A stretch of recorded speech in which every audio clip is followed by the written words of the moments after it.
شاہ کے گریباں پہ تلا ہاتھ جب اپنوں کی ہی آستینوں سے نمودار ہو،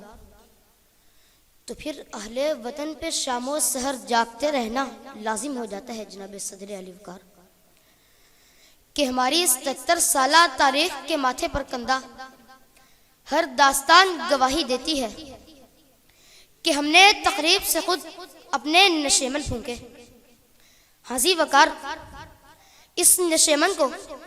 اس ارض پاک کو دنیا کے نقشے پر لانے والا قائد جب اپنی زندگی کی آخری سانسیں گن رہا تھا، گاڑی دیر سے پہنچانے والے کون؟ گرے بامے جھانکیے،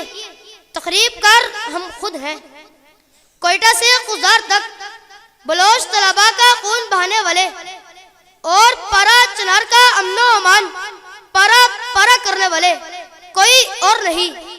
ہم خود ہیں۔ سکوت ڈھاکہ وطن دولخ ایک آشیانہ دو حصوں میں بانٹنے والے کون؟ تقریب کار ہم خود ہیں، کہ مجھے خبر ہے لٹیروں کے ہر ٹھکانے کی۔ روسو کے فلسفے کے مطابق وطن کا اہل وطن سے عمرانی معاہدہ ہوتا ہے جناب صدر علی وقار، سو وطن کی سلامتی اور خود مختاری کے لیے پھر سے کشتیاں جلا ڈالنے کی رسم نبھانا لازم ہے، اور کشتیاں جلانے کے لیے علام و خطرات کے سمندر سے گزر کر ساحل پہ پہنچنا لازم ہے۔ سو ہمارے ذمے ابھی پانیوں کی وسعتوں کا سفر باقی ہے، کہ جناب اسد ابھی وقت عمل باقی ہے، کہ لسانی تعصب کی کشتیوں کو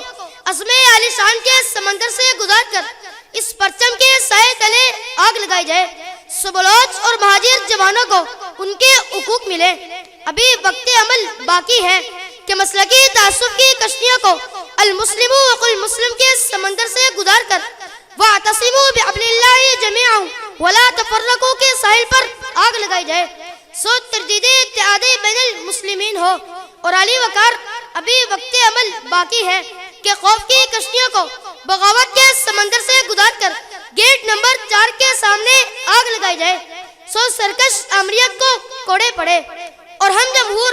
حقیقی جمہوریت قائم کر کے کہیں گے کہ ہم دکھا دیں کہ دنیا کو سنسار میں کتنی طاقت جذبوں کی یلغار میں، بخدا غریبوں کے دربار میں ہاتھ باندھے ہوئے ہر نواب آئے گا، انقلاب آئے گا، انقلاب آئے گا،